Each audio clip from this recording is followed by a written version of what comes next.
سیدنا عثمان بن عفان رضی اللہ عنہ، ایک خوبی آپ کی ایسی ہے کہ جس میں آدم علیہ السلام سے لے کے اب تک اور قیامت تک کوئی بندہ اس لیول پہ جا ہی نہیں سکتا، چاہے جو مرضی کر لے۔ وہ کون سی خوبی ہے؟ کسی نبی کی 2 صاحبزادیاں یکے بعد دیگرے ایک شخص کے نکاح میں حضرت عثمان بن عفان کے سوا کسی کے نکاح میں نہیں رہیں۔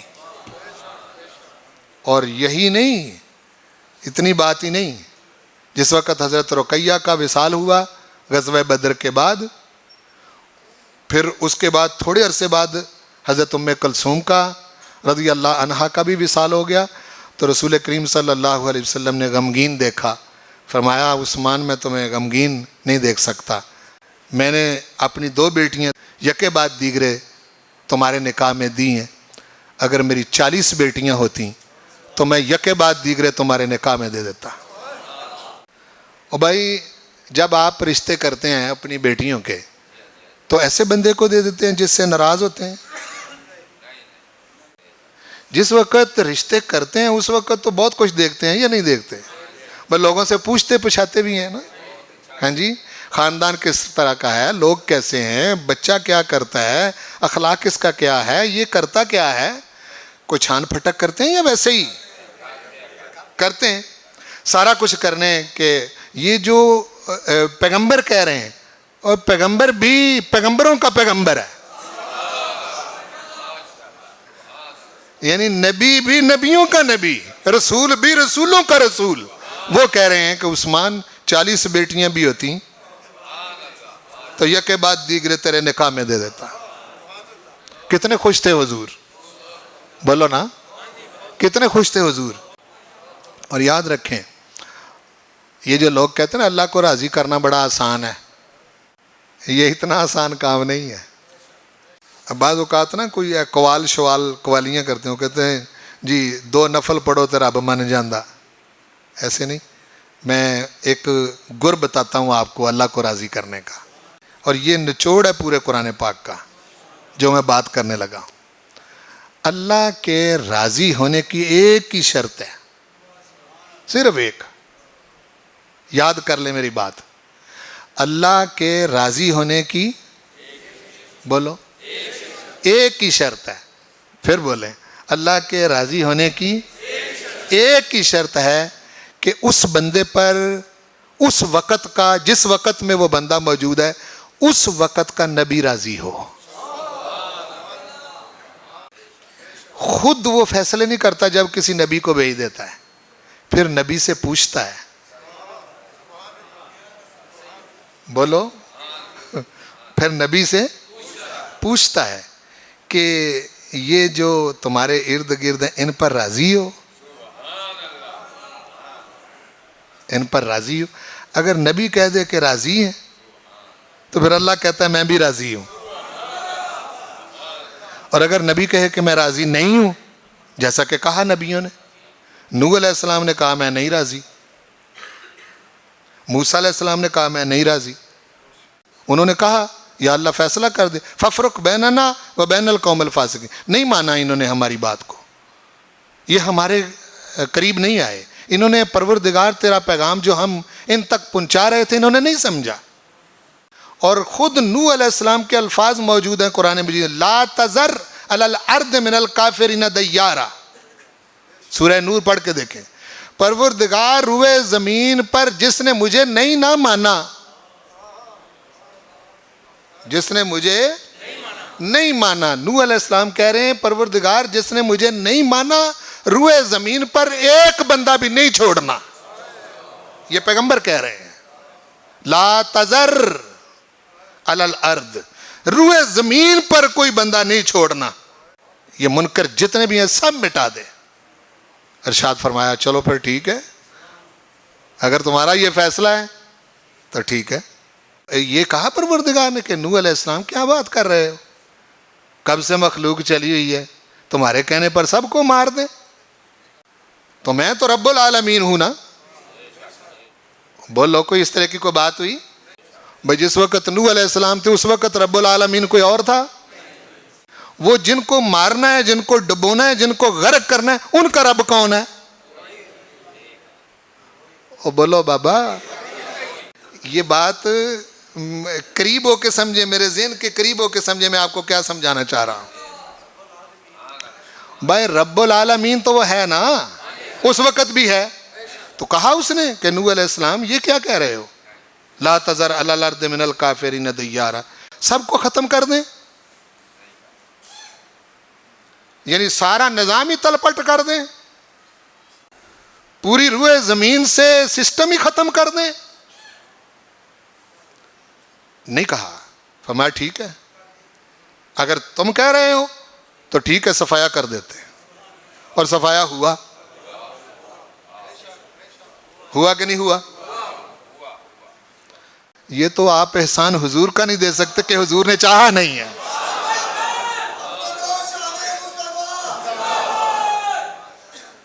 جس طرح پچھلے انبیاء نے کہہ دیا، حضور نے نہیں کہا.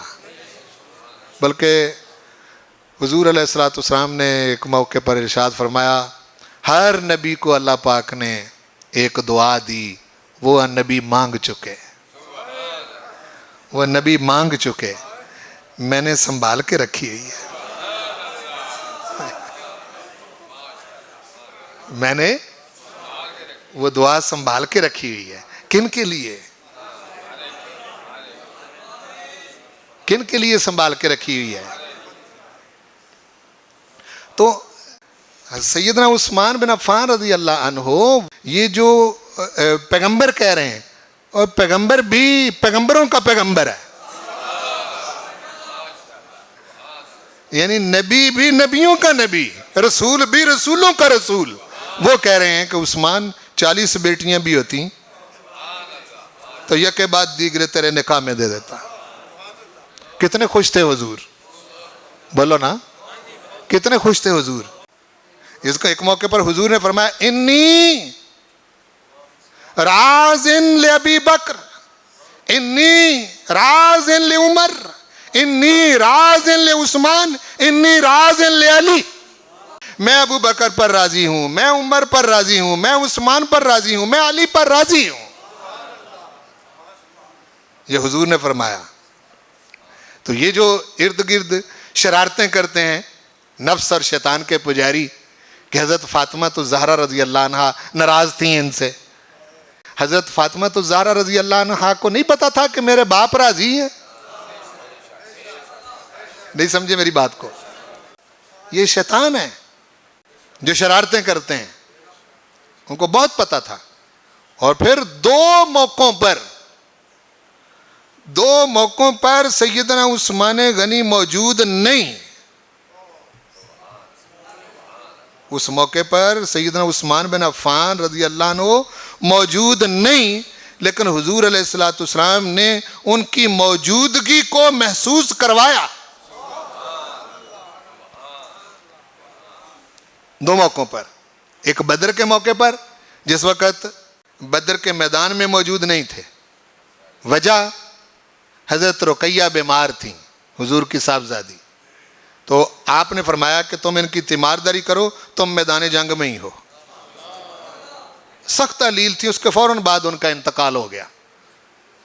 اور بدری اصحاب کو جو حصہ دیا حضور نے مال غنیمت میں، ایک حصہ حضرت عثمان بن عفان رضی اللہ عنہ کو بھی دیا کہ تم ہمارے ساتھ شریک ہو. یعنی موجود وہاں نہیں، لیکن موجودگی کا احساس دلوایا صحابہ کو. اور دوسرا موقع صلح حدیبیہ کا. حضور نے فرمایا کہ اہل مکہ کے ساتھ بات چیت کی جائے کہ ہم تمہارے ساتھ لڑنے نہیں آئے، احرام باندھے ہوئے ہیں، قربانیاں ساتھ لائے ہیں، عمرہ کرنے آئے ہیں، عمرہ کر کے ہم چلے جائیں گے، ہماری تمہارے ساتھ لڑائی کوئی نہیں کریں. جس وقت حضور کی نگاہ حضرت عثمان بن عفان رضی اللہ عنہ پر پڑی، انہوں نے کہا کہ حضور جیسے آپ راضی ہیں میں جاتا ہوں. حضرت عثمان کی اہل مکہ بڑی عزت کرتے تھے. کس طرح عزت کرتے؟ چونکہ سخی تھے، اور سخیوں کا ایک اپنا انداز ہوتا ہے. سخی وہ ہوتا ہے جو اپنوں بیگانوں کو نوازتا ہے. وہ یہ نہیں دیکھتا کہ یہ اپنا ہے اس کو بس دے دیں، نہیں، عام ہوتی ہے، سخاوت عام ہوتی ہے۔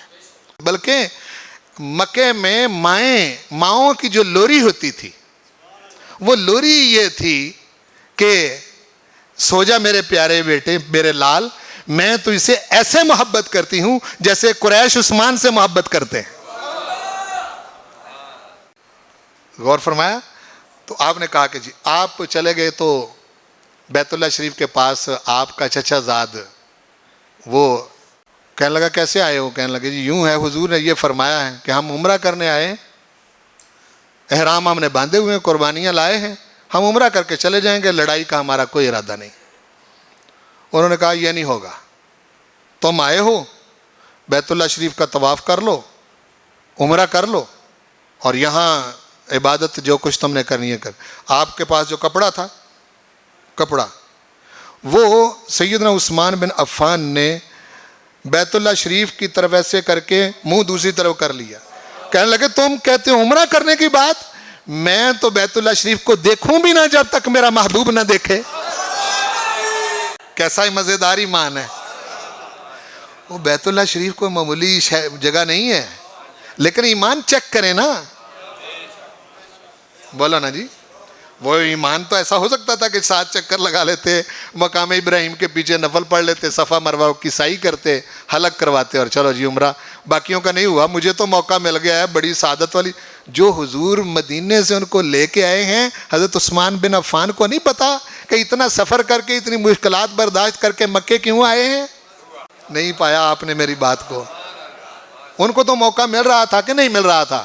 بھائی اسی لیے آئے تھے نا، بھائی احرام اسی لیے باندھا تھا، قربانیاں اسی لیے لائے تھے، ان کو پتہ تو تھا کہ بیت اللہ کی زیارت ہی کرنے آئے ہیں، لیکن ان کی زیارتیں بھی حضور کے پیچھے ہی تھیں۔ کتنا جانتے تھے وہ حضور کو۔ ذرا مطلب اس خیال پر آئے میں کیا کہہ رہا ہوں، یعنی سمجھے بات کو۔ بیت اللہ شریف بہت مبارک جگہ ہے، مقام ابراہیم، صفا مروہ، ساری وہاں ساری جگہیں مبارک ہیں، کیوں جی برکتوں سے بھری ہوئی ہیں، لیکن عثمان کو کون سمجھائے؟ سیدنا عثمان غنی کو کتنا پتہ ہے ایمان کیا شے ہے۔ آپ نے بتا دیا حضور سے الگ ہو کے کعبہ کوئی شے نہیں ہے۔ نہیں سمجھے میری بات کو؟ سرکار سے الگ ہو کے مقام ابراہیم کے پیچھے نماز پڑھنا کوئی حیثیت نہیں ہے، صفا مروہ کی کوئی حیثیت نہیں۔ حضور ہیں تو سب کچھ ہے، حضور نہیں تو کچھ بھی نہیں۔ او حاجیو سمجھو اس بات کو۔ سیدنا عثمان غنی کو یہ کتنا پتا تھا۔ کئی موقعوں پر جب بھی موقع بنا آپ نے اینا عثمان، اینا عثمان، اینا عثمان، مکہ شریف کی توسیع کرنی، عثمان کہاں ہے؟ مکہ شریف کا قبرستان جو ہے اس کی توسیع کرنی، اینا عثمان، عثمان کہاں ہے؟ مسجد نبوی کی توسیع کرنی، عثمان کہاں ہے؟ یہودیوں کے قبضے میں کنواں ہے، اینا عثمان، عثمان کہاں ہے؟ ہاں جی، جیش الاسرہ، تنگی والا لشکر تبوک کی طرف لشکر جا رہا ہے، اینا عثمان، عثمان کہاں ہے؟ وہ بھائی سمجھ رہے ہیں میری بات کو؟ ہر موقع پر آپ نے کہا اینا عثمان، عثمان کہاں ہے؟ انہوں نے کہا یا رسول اللہ میں حاضر ہوں، اور ایک موقع پر بھی پیچھے نہیں ہٹے۔ حضور نے کہا نا کہ من جہاد جیش الاسرہ، تبوک کی طرف جا رہے ہیں، تنگ دستی ہے، کون؟ آپ نے فرمایا میں حاضر ہوں۔ 300 سواریاں، 300 سواریوں کے اوپر 300 سواریوں کا اسلحہ، زرہیں، ان کا کھانا، غزوہ تبوک سے واپسی تک میں اس کی ذمہ داری لیتا ہوں۔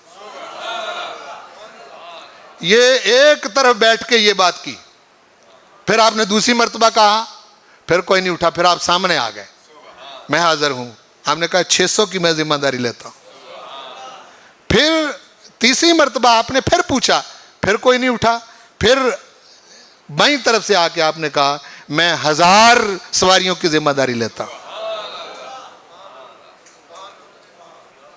اور حضور نے فرمایا آج کے بعد عثمان کچھ بھی کرے آج کے بعد عثمان کچھ بھی کرے، کچھ بھی کرے، کچھ بھی کرے، اس کا کوئی عمل بھی اس کو نقصان نہیں دے سکتا. میں اس پر راضی ہوں، میں اس کو کہہ رہا ہوں یہ جنتی ہے. سیدنا عثمان غنی نے بھی نہیں کہا کہ یا رسول اللہ یہ اگلے معاملے آپ کے ہاتھ میں ہیں. کیا سمجھا؟ ہے جی، کہا یا رسول اللہ یہ اگلے معاملات آپ کے ہاتھ میں ہیں.